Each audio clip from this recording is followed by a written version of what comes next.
We are losing our listening. We spend roughly 60% of our communication time listening, but we're not very good at it. We retain just 25% of what we hear. Now, not you, not this talk, but that is generally true. Let's define listening as making meaning from sound. It's a mental process, and it's a process of extraction. We use some pretty cool techniques to do this. One of them is pattern recognition. So in a cocktail party like this, if I say, David, Sarah, pay attention, some of you just sat up. We recognize patterns to distinguish noise from signal, and especially our name. Differencing is another technique we use. If I left this pink noise on for more than a couple of minutes, you would literally cease to hear it. We listen to differences, we discount sounds that remain the same. And then there is a whole range of filters. These filters take us from all sound down to what we pay attention to. Most people are entirely unconscious of these filters, but they actually create our reality in a way because they tell us what we're paying attention to right now.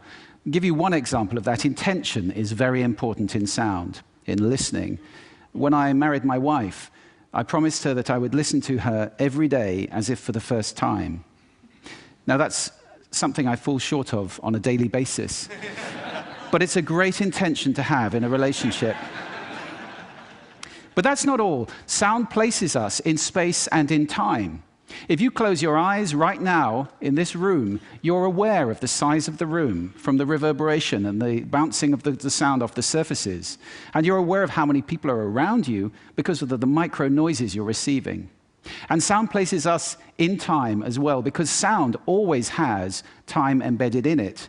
In fact, I would suggest that our listening is the main way that we experience the flow of time from past to future. So, sonority is time and meaning, a great quote. I said at the beginning, we're losing our listening. Why did I say that? Well, there are a lot of reasons for this. First of all, we invented ways of recording. First, writing, then audio recording, and now video recording as well. The premium on accurate and careful listening has simply disappeared. Secondly, the world is now so noisy. With this cacophony going on visually and auditorily, it's just hard to listen. It's tiring to listen. Many people take refuge in headphones, but they turn big public spaces like this, shared soundscapes, into millions of tiny little personal sound bubbles. In this scenario, nobody's listening to anybody. We're becoming impatient. We don't want oratory anymore, we want sound bites. And the art of conversation is being replaced, dangerously, I think, by personal broadcasting. I don't know how much listening there is in this conversation, which is sadly very common, especially in the UK. We're becoming desensitized. Our media have to scream at us with these kind of headlines in order to get our attention. And that means it's harder for us to pay attention to the quiet, the subtle, the understated.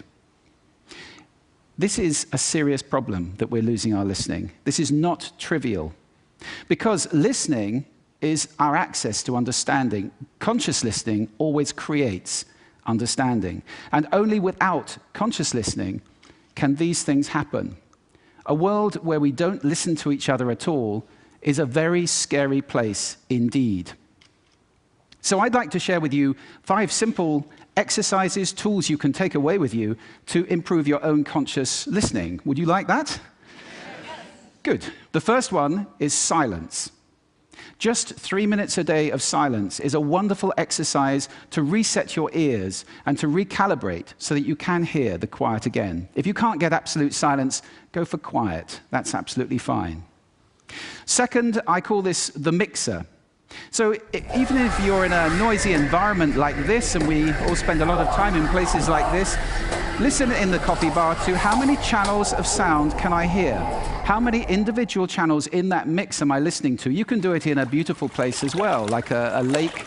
How many birds am I hearing? Where are they? Where are those ripples? It's a great exercise for improving the quality of your listening. Third, this exercise I call savoring, and this is a beautiful exercise. It's about enjoying mundane sounds. This, for example, is my tumble dryer. It's a waltz. 1, 2, 3, 1, 2, 3, 1, 2, 3. I love it. Or just try this one on for size.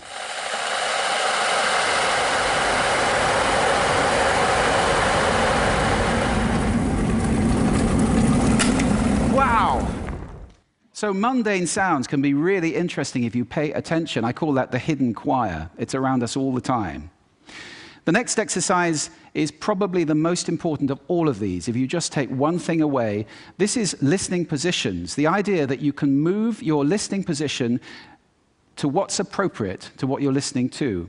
This is playing with those filters. You remember I gave you those filters at the beginning? It's starting to play with them as levers, to get conscious about them and to move to different places. These are just some of the listening positions or scales of listening positions that you can use. There are many. Have fun with that. It's very exciting. And finally, an acronym. You can use this in listening, in communication. If you're in any one of those roles, and I think that probably is everybody who's listening to this talk. The acronym is RASA, which is the Sanskrit word for juice or essence. And RASA stands for receive, which means pay attention to the person, appreciate, making little noises like, oh, okay. Summarize, the word so is very important in communication. And ask questions afterwards.